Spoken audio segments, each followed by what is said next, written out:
Good afternoon, Andrew. It's good to have you here. It's Mark Boyd here, one of the Channel Guru guys, doing a bit of what we call a Guru cast. This one will be delayed and released when it gets up online.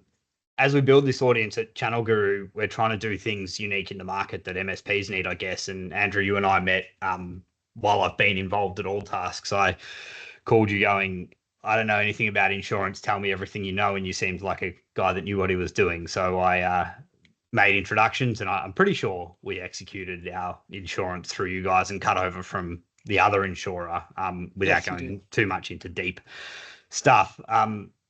What I'm doing with Channel Guru, I find really interesting. I get to have the privilege of talking to folks like yourself and getting you to tell the industry what they should be doing, because I think I'm relatively smart sometimes, but I always say, the whole rising tide lifts all boats things, to the point that people are getting sick of me saying it. So I thought, get the expert on. Insurance is something that I don't think a lot of MSPs fully understand. Maybe they've got it. I don't know that many of them have it and have actually read their policies, much less execute against what the policies say they should execute against. So that'll be one of the questions I ask. But before we dive too deep, everything about your career history to date, go tell me. As summarized as you want, your history, how you got here, why you picked MSPs to work with, all that type of good stuff, right? Sure. Mark, thank you very much for allowing me to come onto your podcast. Very pleased to, webinar, my apologies. Very, very pleased to be here. I really like what you do and how you think about things. Really, really great. And just a quick moment about Channel Guru. A lot of respect for Brad Clark. Known him a couple of years, and we're hoping to do something with Brad as well. Nice. So that's a bit of the background. Yep. My name's Andrew Bremner. I'm the co-founder of Sherpa Tech. Myself and Tim Stevenson run the Sherpa Tech business. And what is Sherpa Tech? We are insurance specialists for tech and IT companies. So we look after MSPs, digital infrastructure, integrators, software vendors, consultants of all shapes and sizes, and that's very much our space. We do a lot with MSPs. We look after a lot of MSPs. Some are under $2 million revenue, and then at the other extreme, our largest MSP turns out around 300 million. Oh, wow. So and then everything in between. Yeah, nice. So we love the MSP space. There's no doubt. So in terms of background, very, very briefly, I'm an accidental insurance guy. probably like many people in the insurance business. Love what we do. But previously, I was a chartered accountant and then a management consultant, including 8 years with IBM in Europe and across Asia Pacific. So I come from a slightly different background. Nice. So that's a little bit about Sherpa Tech and myself. Yeah, beautiful. That's a interesting launching point into insurance world. What was your driver behind getting there, and specifically then your MSP experience, right? Like absolutely. So I suppose what happened, I got into insurance about a bit over 10 years ago, and what we found was our fastest growing space was tech and IT. And that's what we discovered, it was a real need for industry specialists, in particular people that could understand what the tech industry was doing and the protections they had in place to protect their business, and translating them through to the insurer. And that's a lot of what we do in terms of our work, is translating. And what does that drive? That drives better policies, better coverage, and better premiums. And make no bones, you, Mark, and other people in the industry are so far ahead in terms of technology as compared to the insurers. It's incredible. So there's a real need to do that translation piece, and you can only do that through specialization. Yeah, and that's, I guess, what attracted me to talking to you in the first place, but also what I guess still to this day scares the crap out of me too, right? I remember when we first met and I was peppering you with questions I went as far as a service provider of trying to understand our customers' insurance policies because they were Yes, kind of like written nearly exactly the same. Like if it was underwritten by Chubb, the wording was nearly identical, right. slightly different requirements. But I guess I feel a bit of either imposter syndrome or guilt or obligation or whatnot, where if I'm doing work for a customer and I say in my contract they must have cyber insurance, I want to make sure that we can deliver our services aligned to those requirements. Yes. But then even as a revenue opportunity too, go, hang on a second, we've now inherited you as a customer as a new one, and you've got all of these requirements. It can be an upsell opportunity. Now, I think you've said to me, be careful taking on making those statements to customers, right? Yeah. And Yeah. maybe it's a podcast sort of thing for another time. Yeah. But I guess the question or the train of thought or the thread that I want to pull at is probably two things. One, when MSPs get these insurance policies for themselves, Yeah. it's things like professional indemnity that they're signing up for, I presume, and things like you must, for the services you have or the technology you own and adopt, Yeah. patch within X amount of time on these controls. Um, that's probably the first bit, like explaining what a service provider actually has to do to stay compliant with their policies. And the second bit we'll get to, depending on how this goes, is how does an MSP actually start to manage their customers' insurance with and for them, and should they or should they not? Yeah. That's the type of Yeah. stuff I want to pull out. So probably the Yeah. first bit, what are the Yeah. MSPs doing and doing wrong? Yeah. So I think a lot of the MSPs that we're working with now are doing a lot of good things. Yeah. It's really impressive. And part of those good things is improving their own security posture. Yeah. So they're embracing things like ISO 27001, Yeah. or SIS controls or Essential 8 even. Yeah. And they're doing a lot of great things, and we crow about it to our insurers, because we can say that this risk, these guys are ISO 27001 certified, is better than this other similar risk, but without the certification. Yeah. Yeah. And it's a compelling story. Yeah. So we're seeing really great things in terms of that. And the other thing is, MSPs are very much the trusted advisor. Anything tech with their customer set, Mm. they have so much power. They almost don't realize it. There's so much power and influence on their customers to bring their customers up, Yeah. because they don't want their customers to blow up, because they'll lose the business.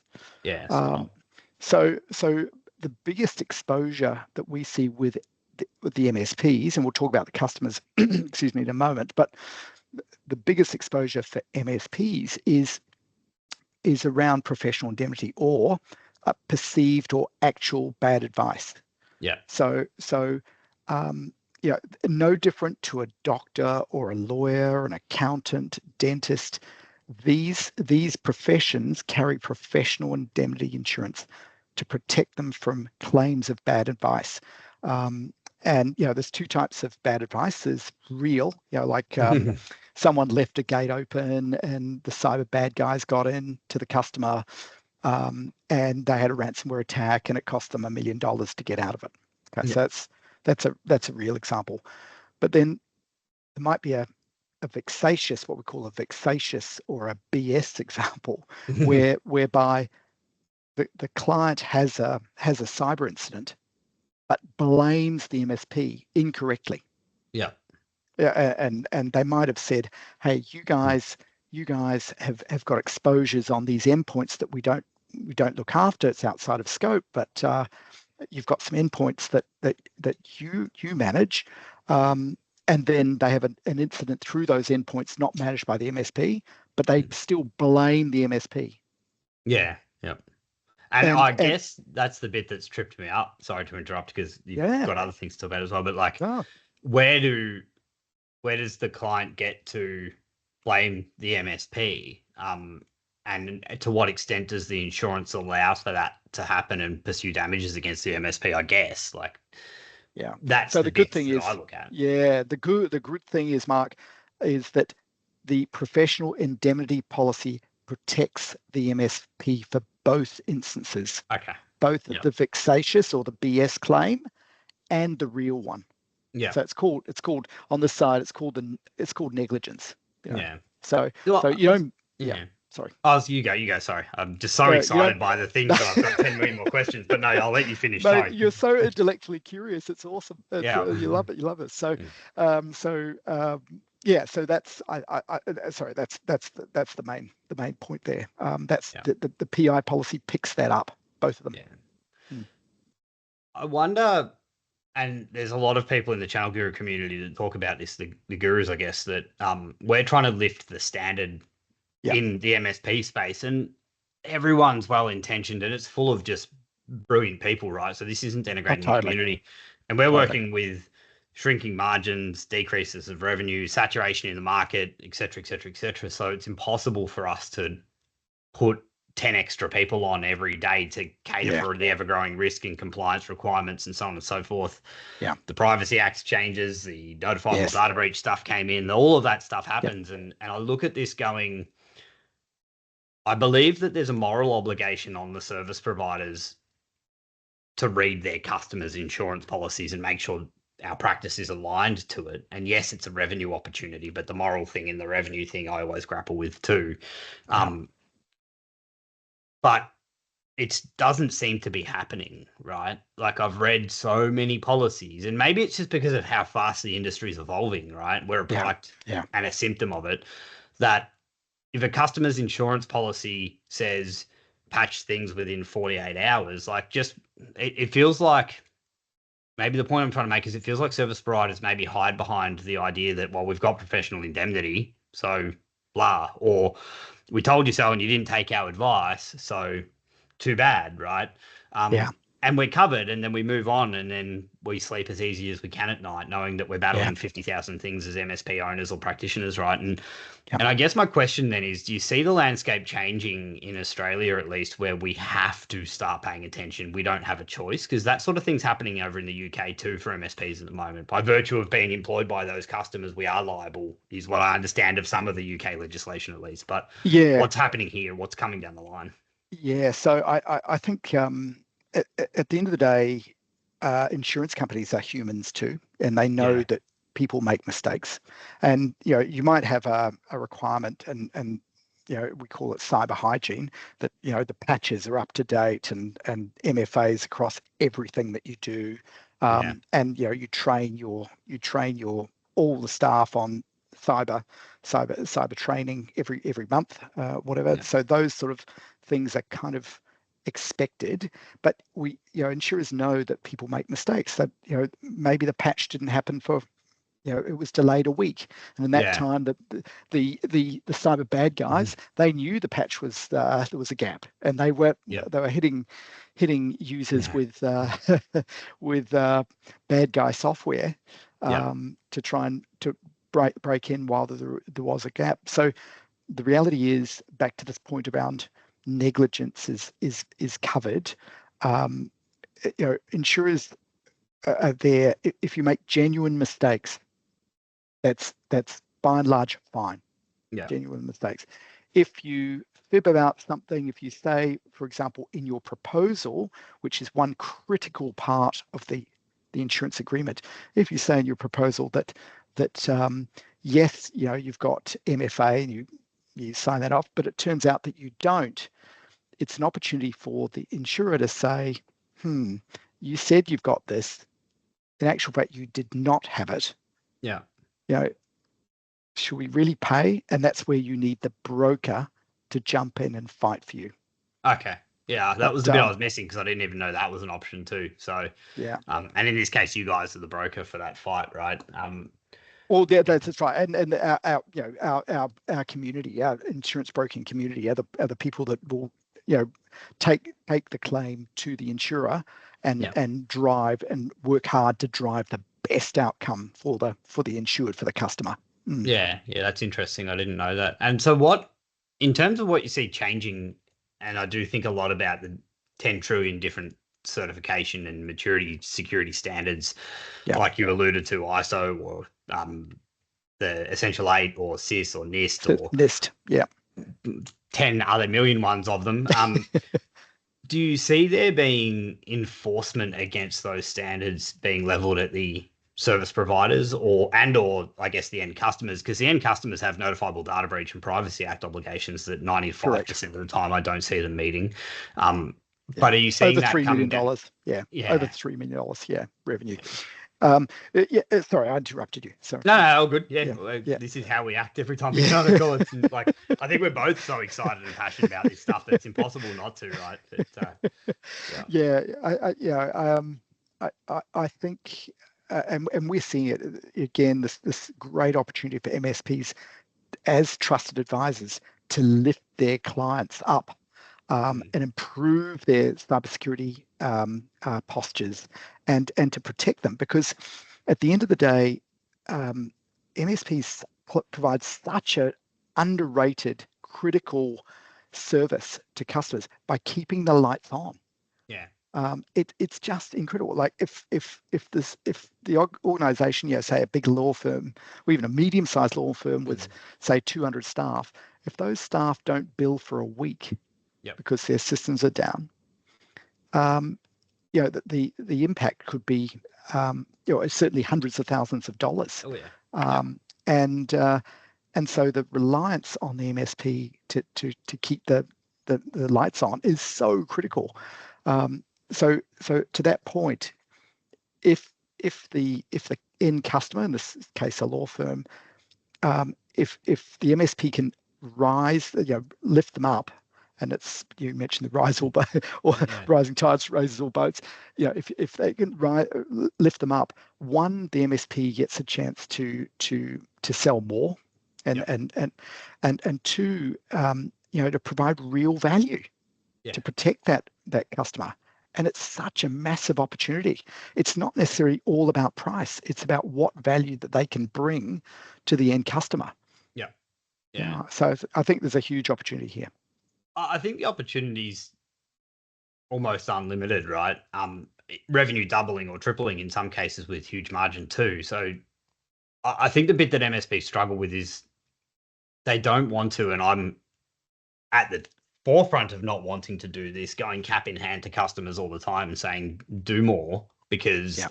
Yeah. XYZ, right? Like we bought a vendor into the country recently that does some really good SaaS application management for All right. hidden tool sprawl, right? So like if you've Yeah. gone and you've got 100 staff and 10 of them have signed up to Trello and Asana and some other project management software, Yeah. individually with their company credit card, one, we're rationalizing spend, going, you're using 3 different tools that cost $10 a month. Just pick one that costs that and buy in bulk and volume, get discounts and whatnot. But also, none of them have MFA on, right? So, like, it's Right. one of the first apps to come to market, and I won't mention them just now for various reasons. People can look it up, but it allows the service provider to sit there and go, you've got 100 staff, and we did one the other day where there was 2,500 individual applications that this 100 staff organization had signed up for.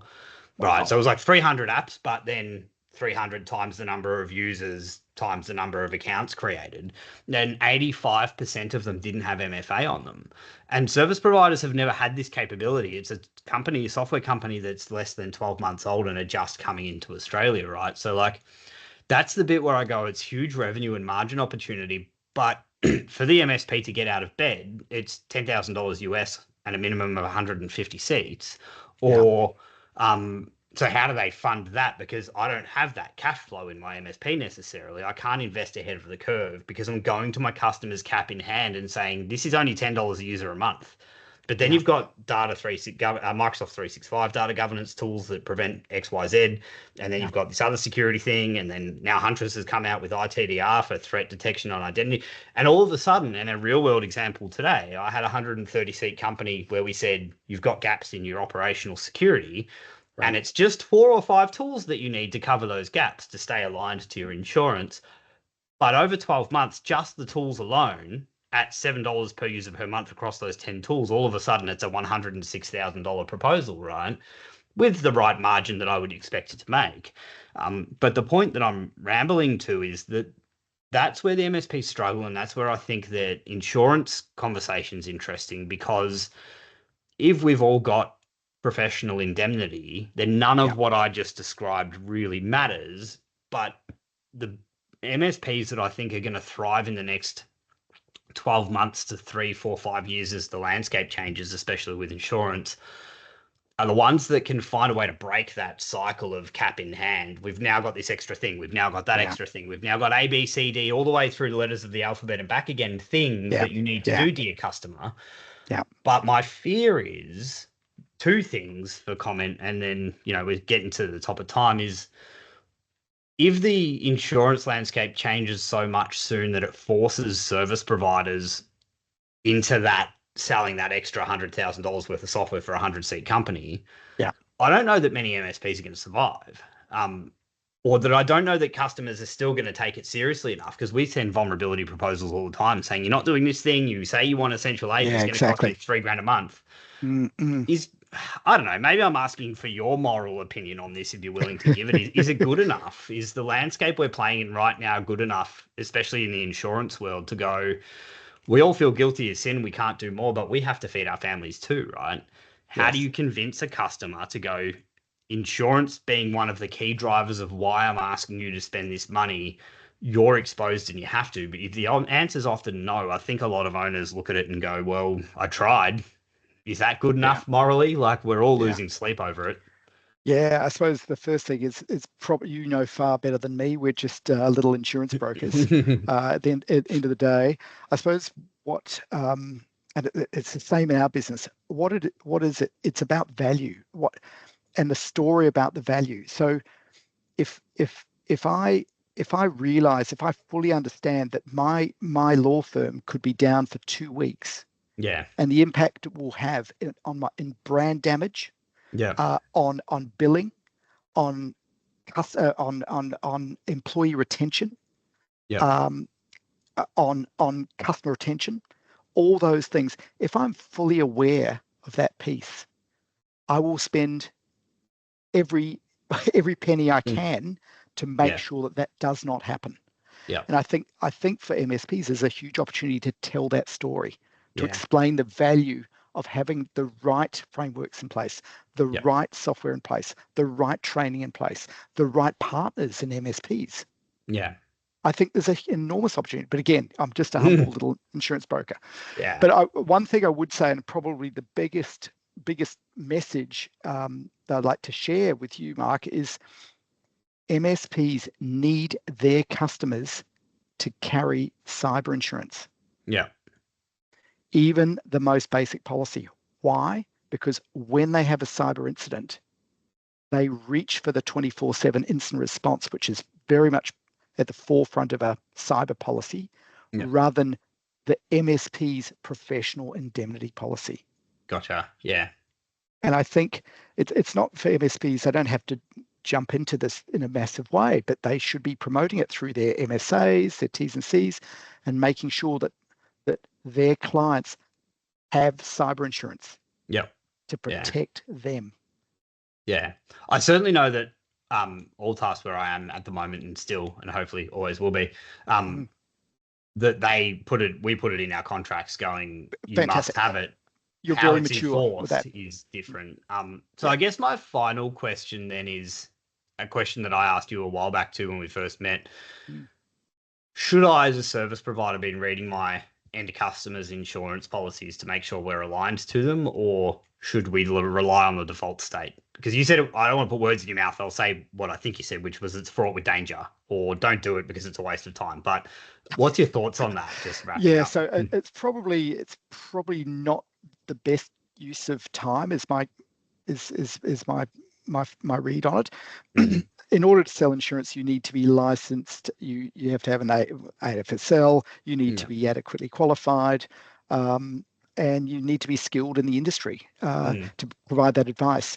And so that sort of precludes others that don't have the license, the qualifications, Yeah. etc., from doing that. And if you start stepping in, it's a bit like me. I'm no heart surgeon. Should I be advising on heart surgery for others? Probably not. And by the same token, if I've got a technical issue, I go to my MSP, Yeah. because they're the specialist, and I rely on their specialization. And if they make a mistake, I know they've got insurance that I could claim against. And Yeah. it's the same for insurance brokers. Yeah, I guess then, is there a resource whether it's you guys, and feel free to promote, because we want you to get your name out there too, or someone else or somewhere else, where if I am curious and I read it and I go, I don't understand this, I can leverage you for advice, or another provider. Like, to what extent would you help an MSP understand a clause in an end customer's insurance policy? So we do it because all we the are time. scared. Yeah. Okay. Yeah. We do it all the time. Yeah. And yeah, I think the other thing is insurance is, at the end of the day, it becomes very legal very quickly. Yeah. And we're actually not lawyers. We are insurance brokers. So where we come to play, we can assess things from an insurance perspective, but the moment it starts getting to that legal world, it'd be best to engage a lawyers. And there's plenty of great lawyers that specialize in tech and IT that we work with. Really competent, really good operators. Yeah, maybe I need to do a podcast with one as well. Like, that's the beauty of this, is that every time I hear stuff like that, I'll hit you up afterwards and go, introduce me to someone. Yeah. You said it yourself, it's that professional curiosity, or whatever it is that you said about me that got me here. But it's tiring. But I think it's coming from a place genuinely of, I want everyone to succeed. And I think I read those policies not because I'm pretending to be a lawyer, and for full disclosure, I'm absolutely not, much less an insurance person. But I lose sleep over the potential of a customer getting breached. You want to protect your clients. It's it's come from a good place. I feel it. It's just, at the same time, there's only 8 hours in a day, or 24, or whatever it is. Too, right? What's your number one piece of advice? Last question, promise. Sure. An MSP's sitting there going, I want to know more, or do more, or understand more. What are we doing? Yeah, so I think it's back to the earlier point. They need to make sure that their customers have a cyber insurance policy in place to protect them. Yeah, because you can't. People make mistakes. We're all human. We all make mistakes. And no matter what you say to your client, you need this, and we've seen this exposure, and you haven't done that. At the end of the day, to sleep at night, it will give you more comfort knowing that when they have an incident, they go straight to their cyber insurance 24/7 instant response. I think that is probably the biggest message that I can share. Yeah, nice. And I'm going to wrap up and ask the question of, is there anything you think I've missed? Otherwise, we'll call it a day and look forward to the next one. I've got a list of questions, but I didn't really ask half of them, which is always the way it goes, and that's fine. But anything you think that should have been asked that would help the community? No, I think you've done a cracking job, and you are intellectually curious. It's fantastic. I think it's pretty good. To be honest, we could pick any sort of topic and then drill down and spend more time. A cyber incident, or a professional indemnity claim that we see. We could unpick claims. There's so many areas. But I think the big thing is making sure that your customers have cyber policy in place. You don't have to check it. You just but we see the more mature, like Alltask, including in their MSA as a requirement. Yeah. I think that's probably the end of part one. Then I think you've just set up about 7 more podcasts over time. But again, I thank you personally. This career of mine has been defined by that professional curiosity, but people seem to like talking to me, or at least on face value, they're smiling. They're probably dying inside. Who knows? But I'll stop self-deprecating now. I really appreciate it, mate. I look forward to the next one. But and for what you're already talking about with the Channel Guru stuff, I'm sure we're going to welcome you with open arms and hopefully spread the good word. So I'll leave it there. I'm going to wrap up and stop the recording so we can talk about all the things I said wrong. But away we go. I appreciate it, man. It's been really, really good. Thank you, Mark. That's been wonderful. Thank you.